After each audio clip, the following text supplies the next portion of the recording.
Welcome to a new season of the Teaming Up podcast. To kick us off, Ron Carey, founder and CEO of Tilt Creative and Production, is joining our very own Hannah Robinson for a deep dive on the process of storytelling. Carey and his team have worked tirelessly on a documentary entitled Birth of a Planet, which is about the historic Black-run paper, the Richmond Planet, and its editor, John Mitchell Jr. This is a conversation you will not want to miss. If you've been enjoying the Teaming Up podcast, why don't you leave us a review or share with a coworker? Thanks as always for listening, and we hope you enjoy the episode. Hannah, take it away. So, welcome to another episode of Teaming Up, the podcast where we explore the power of collaboration and creativity in our communities.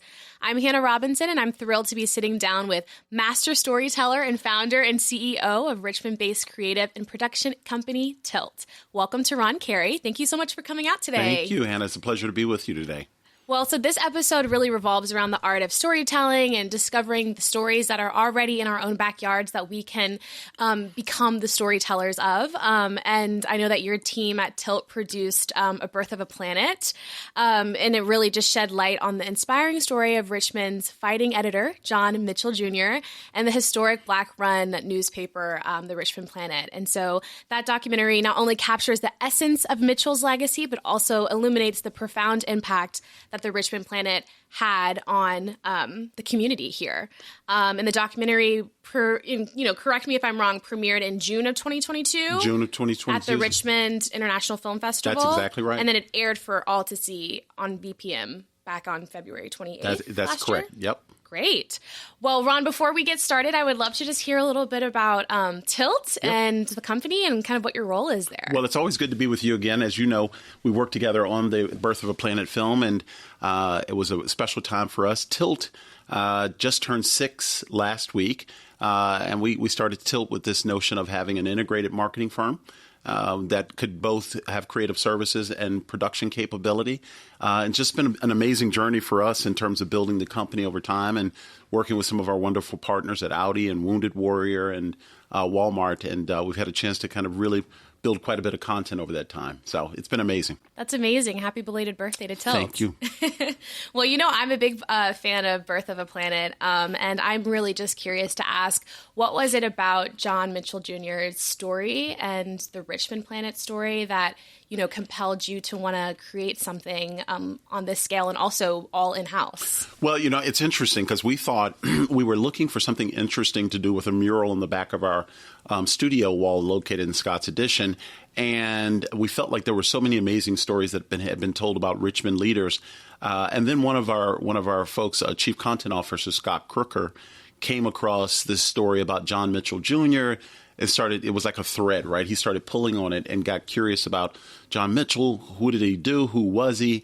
And that's when we started to realize, the publication hadn't been located that far from our studio.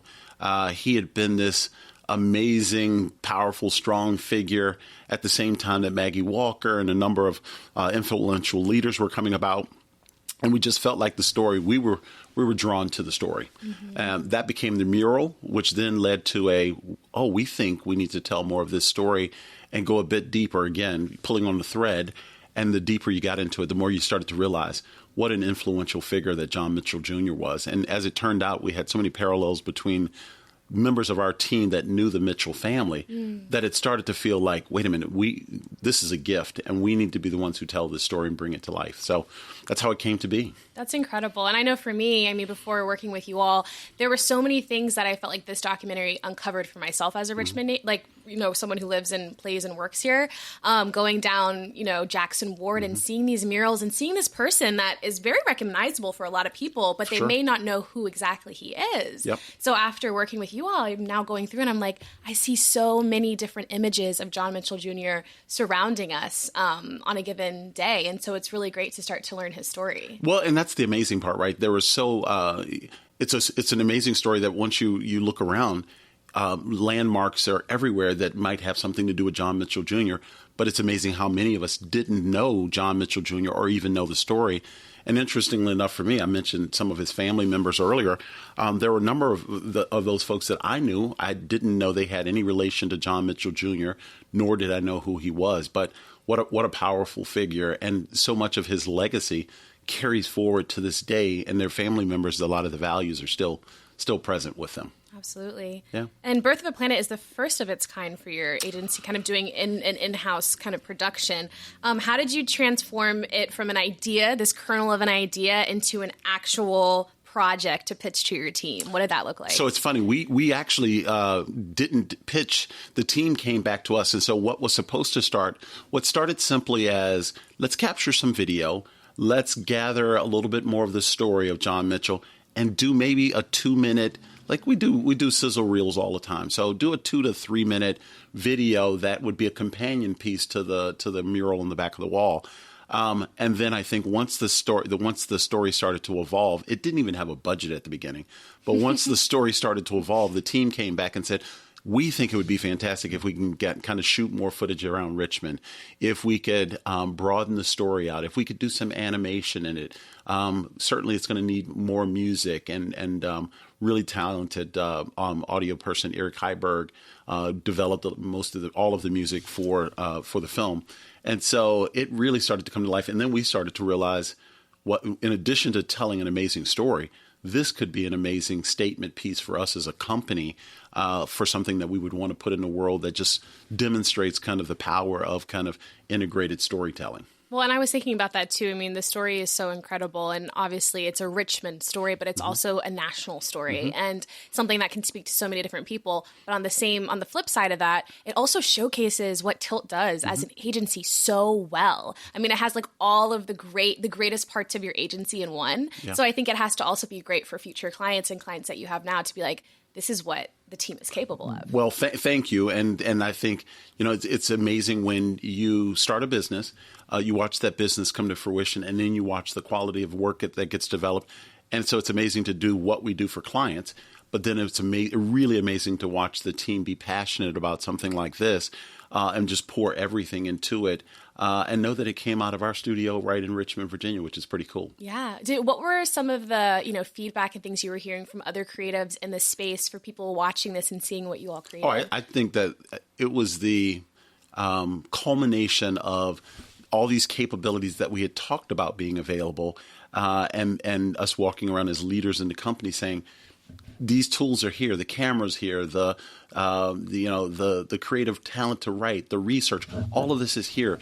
Feel free to leverage it as you will for a variety of projects. So I think other creatives were impressed by the fact that it's like you actually had a chance to take all of this stuff and to actually make something, and not just make something, but a 30-minute feature, kind of documentary that came out of it. And so I think, anyone who loves making stuff, was jazzed by this. Yeah. I mean, it's walking, talking thought leadership, right smack in a documentary. So that's really great. I know that collaboration often plays a really important role in telling compelling narratives. So I'm curious to hear how your team came together to bring the story to life. Were there any memorable moments or breakthroughs that happened during the production process that you all had to kind of like work through, or things that you distinctly stand out for you? Oh, absolutely. I think there are several things. And I think when you think about, so how does the story come together? I think you get Scott Crooker, whose family's been in Virginia a very long time, who's just fascinated with history and research and starting to pull data. Then you get Sly Tucker, who comes in to direct, and Sly's African-American with a family perspective that's always been steeped in civil rights. You get Sean Gorman, who came out of the news industry and is just an amazing researcher that spent hours and hours of time at the Library of Virginia. So you get this rich team that comes together, and that's how you come up with an amazing and compelling story. And it's fishing through kind of all the papers of the 1800s and looking on microfiche and figuring out, well, what's the real stories? Because we can't tell it all, not in 28 minutes, but what are the things that we wanted to focus on? And that's when you get to the point of realizing, oh, there's this figure, John Mitchell Jr., who was a galvanizing, and he was 19 at the time or so, 18, 19. So these were young people, and you start to watch that story come together.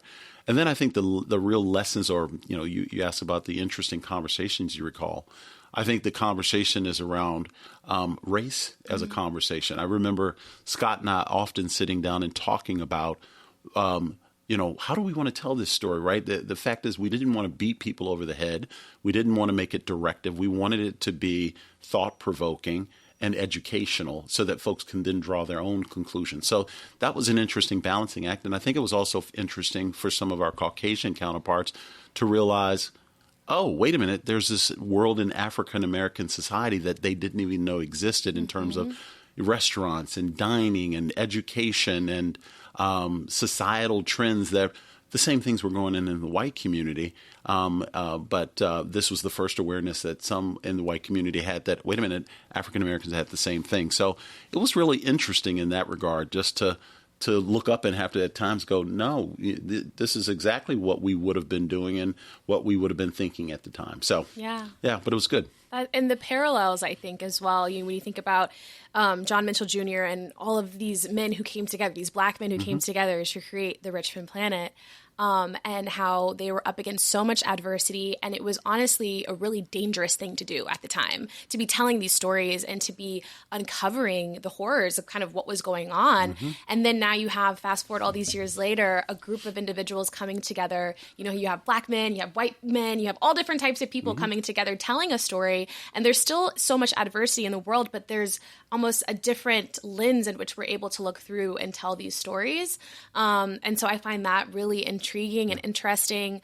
And you mentioned also the researching part of it and getting all those materials. What were some of the challenges kind of going through those archives? I know Scott did a lot in terms of archiving, going through the archives and things like that. But what were some of the things that came up during that initial discovery process? Yeah, I think, Scott did a lot of it on his own. And I think just getting through the sheer volume of information, I think, was the most challenging part.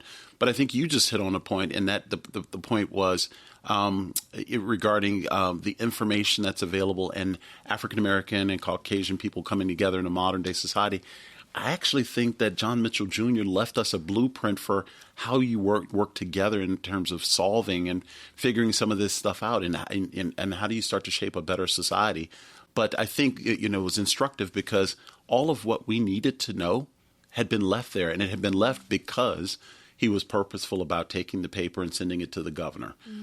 He was purposeful about talking publicly about things. So I think the hardest part probably for the team was trying to be clear about what story do we want to tell, right? Is it the John Mitchell Jr. story? Is it the Richmond Planet story? Is it some combination? How far forward do you want to go? How challenging do you want to be to the audience? Do you really want to be directive to the audience and tell them how they should be thinking, or do you really want to plant seeds with the audience? And so I think that's kind of where we wanted to spend our time. Yeah. And I mean, how much did the oral history of it all come together too? Because obviously there's things that were left behind, on a paper trail, but I'm thinking about the Mitchell family and how probably so much of this was oral history passed down in stories and things like that. So was that something that you all were able to tap into and sit down with a family and hear some things that maybe you didn't see left for you on paper? Oh, absolutely. It was amazing. So you start sitting down with the Mitchell family members and you very quickly start to realize, wow, this is a pretty accomplished family who they've passed the history of their family down. They knew the stories of, that they were the descendants of someone who had accomplished something great.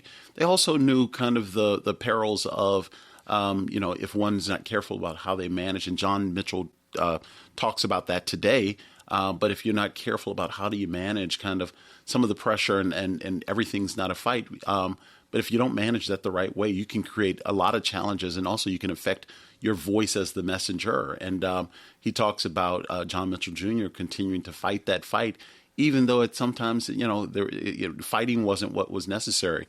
A different approach might have been what was necessary. And I think he talks about the approach that Maggie Walker took, which was a different approach. So the oral history was an incredibly powerful part of it, not just from the Mitchell family, but even, we focus on education and having Faithy, Norelle, and her family as a focus of the story. And so it was just great. And it was educational for me because my father has spent 50 years working in Richmond public schools as a teacher, principal, administrator. And so it was just interesting to kind of hear some of the stories of what these folks experienced and went through as a result of trying to speak, truth to power. Mm-hmm. Absolutely. And the Richmond Planet, holds such a significant historical and cultural significance. And the documentary really incorporates modern elements through the music and the narrator and just the general vibe. How did you approach the responsibility of telling the story accurately while also engaging modern audiences? Because I know there's lots of students that are also really interested in watching this film too, and it's really engaging for them. I think that's a great question. And I think what we attempted, and this was what was one of the more interesting things for the Mitchell family is, I think they wanted it told from a contemporary perspective, and so we had alignment there. And that's a really important thing. I mentioned earlier the fact that John Mitchell, when some of this started, was 19 years old, right? So you think about where a 19-year-old would be in terms of their music and their interest and just starting to date and where they might be in terms of their social opinions about things. And I think what we wanted to do is to take that, the 19-year-old, and although it was the late 1800s, make that 19-year-old relevant to today's 19-year-old through the music, through a young African-American man telling the story and being the voice of John Mitchell. And that was a really powerful tool. So the music had to reflect kind of that a more modern hip-hop kind of feel to it, while still being historical. Yeah, and it did. It balanced that so well. It honestly kind of reminds me a little bit of like the Hamilton-esque, reintroducing an age-old story, but kind of bringing in new audiences and allowing them to have a seat at the table and seeing that they can see themselves here and that young people could be the same kind of change in their communities. So, well, I think it's a powerful thing, right? It's not lost on us that the founding fathers, you go back, another 100 years even before kind of John Mitchell and the Planet, and at the time you're dealing with young people also who are advocating for significant change, and so there's something there in that story about youth and intellect and intelligence and having a voice and wanting to have an impact, and so I think there's a lot of parallels there. Yeah. How do you believe that storytelling can serve as a tool for preserving cultural heritage, but also sparking dialogue within communities? I think it's incredibly powerful, and that transcends community. If you look across kind of the Holocaust Museum and the stories that are told, if you go to Washington to the African American Museum, it's the same thing as stories. And the power of the stories is not only is it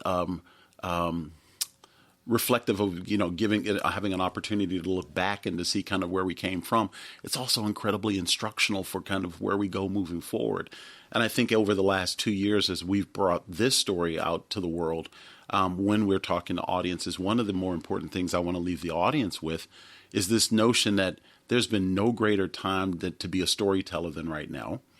And then secondly, there's been no greater time to inform yourself than right now, because the information is so available to you that it doesn't take much effort at all in terms of finding truthful data to help you make a decision. And I think, when we look at kind of some things that are playing out across our democracy, and it doesn't matter where you fall on the political spectrum, I think we all could help ourselves tremendously by taking some time and just researching legitimate data that comes from an unbiased, and I understand how hard that can be when you start kind of filtering through it, but just getting unfiltered information so that you can say, I'm informed about an issue, whatever the issue. It may be local, it may be state, it may be federal, but how do you get informed about it so that you can then say, I'm making a factually informed decision on something. Mm-hmm. I mean, and you alluded to it earlier when you were talking about in the discovery process, how it felt like John Mitchell had left all of these things for you all. But I think that can be said across the board for so many of these stories, right? Like history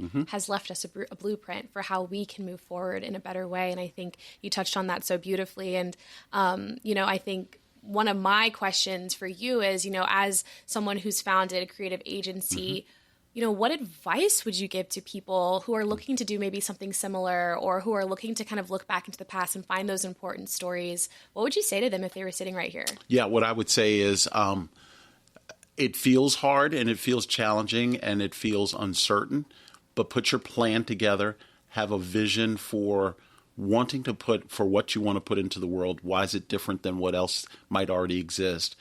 And then once you make the decision and you have a plan, take a step. One step at a time. That's it. You don't have to see the entire plan. I can't tell you how many times. And I think that was true of John Mitchell and the team. I know that's been true for many entrepreneurs I know. I know it's been true for me, which is I couldn't see the entire step for what Tilt would be. But what I did know, and even when there are challenging times right now, I remind myself, which is, can I see at least the step in front of me? If I can see the one path in front of me, at least take that step, and then take another step, and then take another step, and be prepared to understand that you're going to have to be resilient and it's going to challenge you. But it's worth it. I love that. Yeah. If you had one thing that Birth of a Planet taught you throughout this process, or that John Mitchell taught you over time and space, what would it be? The power of education. He talks about being educated on the plantation where he was born. He talks about the group of men that he spent time around as they were building the planet. He talks about the power of economic education and freedom, right? So if you can read and you can write and you can learn, then you can make the rest of it happen. And it's true regardless of whether you're an African American or a woman, or regardless of what your gender is, the power of education. The power of education. Well, Ron, looking ahead, do you have any future projects or things that you're working on that you can hint at, or things that you're looking to explore? I would encourage anyone who's listening to this. We just finished what we call, and this the Birth of a Planet was a part of it. They're called Tilt Originals. And so these are original things that we like to develop either in-house or with partners. We just finished our second Tilt Original, which is Outer World, which is Kenny Close, our head of account management, is a member of a band. And Kenny approached us with an idea about doing a really interesting retro music video. And so we developed that out of our studio, and we just put that into the world last week. And so I think, if someone wants to go and check that out, I think that's great. I think if you've got an idea and you want to reach out to us and explore, we're always open to talking and seeing kind of what opportunities are out there. But it's kind of making more original content. Great. And so where can people find Tilt Originals? Is that just on the website? Or? It's easier. Probably just go to tiltcp.com. And then you'll find kind of info on our website where you can see some of the stuff that we're doing, and just drop us a note. Sounds great. Well, thank you so much, Ron, for joining me today. Happy Black History Month. Thank you for all the ways that you lead our community. And I hope that you just continue being able to make all of your dreams come true in terms of production and creativity. Thank you, and the same to you. Thank you.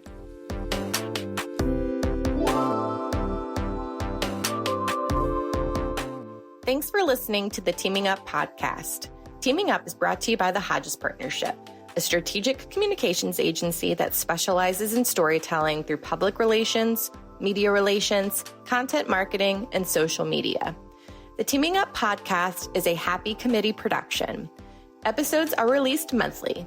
Subscribe on your favorite podcast service so you never miss an episode.